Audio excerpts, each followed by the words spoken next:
இஸ்லாமிய பெண்கள் ஆண்களுடன் கை குலுக்குவது தவறா? உயர்நீதிமன்றம் கேள்வி.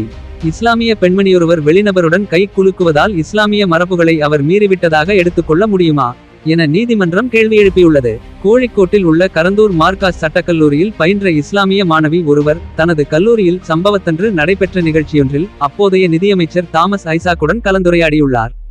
அப்போது அந்த மாணவிக்கு அமைச்சர் பரிசு வழங்கி பாராட்டியுள்ளார். இந்நிகழ்ச்சியின் போது அமைச்சருடன் கை குலுக்கி வாழ்த்து பெற்றுள்ளார் அந்த மாணவி.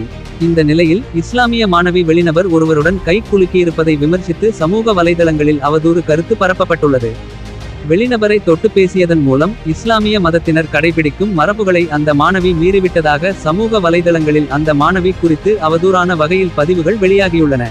இந்த நிலையில் சமூக வலைதளங்களில் வெளியான பதிவுகளால் தானும் தனது குடும்பத்தினரும் மிகுந்த மன உளைச்சல் அடைந்ததாக அந்த மாணவி தெரிவித்துள்ளார்.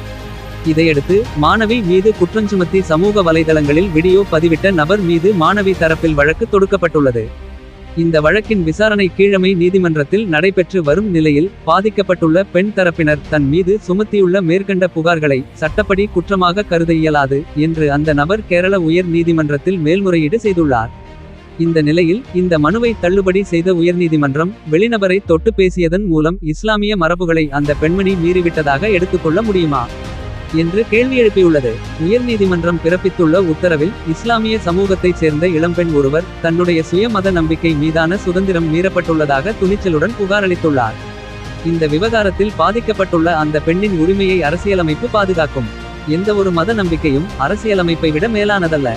இந்திய அரசியலமைப்பே உச்சபட்சமானது என்று மனுவை விசாரித்த நீதிபதி பி.வி. குன்னிகிருஷ்ணன் நீதிமன்ற உத்தரவில் குறிப்பிட்டுள்ளார். மேலும் குற்றஞ்சாட்டப்பட்டுள்ள நபர் இந்த விவகாரத்தை கீழமை நீதிமன்றத்தில் சட்டப்படி எதிர்கொள்ள அறிவுறுத்தியுள்ள உயர் நீதிமன்றம் இந்த வழக்கின் விசாரணையை விரைந்து முடிக்கவும் கீழமை நீதிமன்றத்துக்கு உத்தரவிட்டுள்ளது.